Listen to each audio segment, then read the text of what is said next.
Once John reaches chapters 7 through 12, the gospel begins to feel like a public trial. Jesus goes up to Jerusalem for the festivals, and every festival becomes a stage on which his identity is argued in public. This is not background scenery. John uses the festival calendar as part of the meaning. At tabernacles, Jesus speaks about living water and light. Those are not random religious metaphors. John has placed them in a setting where ritual memory already fills the air.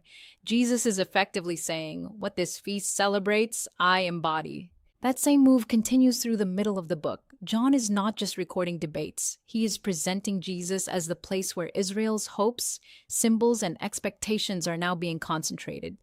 Temple hope, water hope, light hope, shepherd hope, resurrection hope, all of it is being drawn into one person.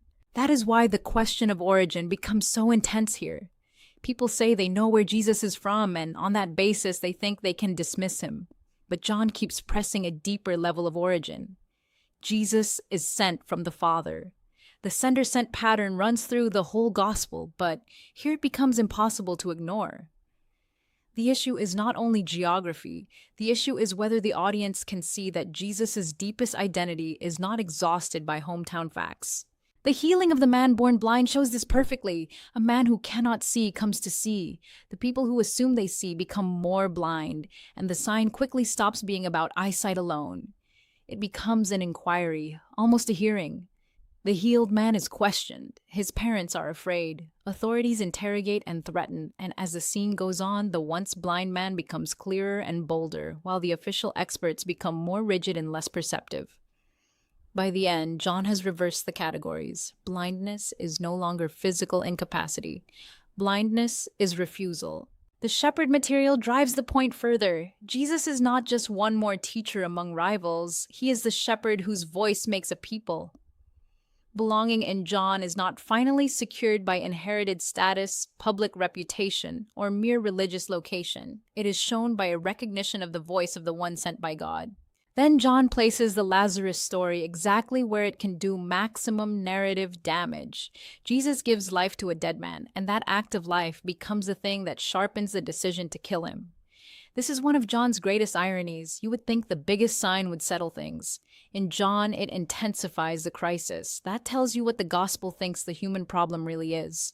The problem is not simply lack of evidence. Evidence appears, signs happen. But people are also governed by fear, status, power, loyalty, and the desire not to lose their place.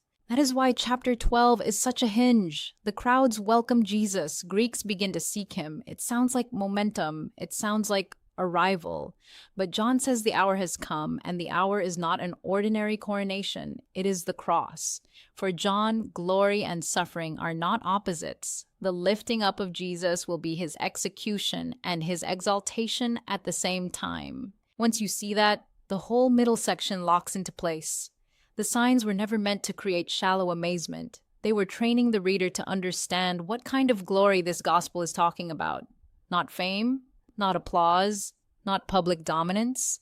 Revelation under pressure, love under pressure, truth under pressure. Conclusion. The middle of John makes one devastating point. Seeing more does not automatically mean seeing truly. The signs do not cancel human freedom. They expose it.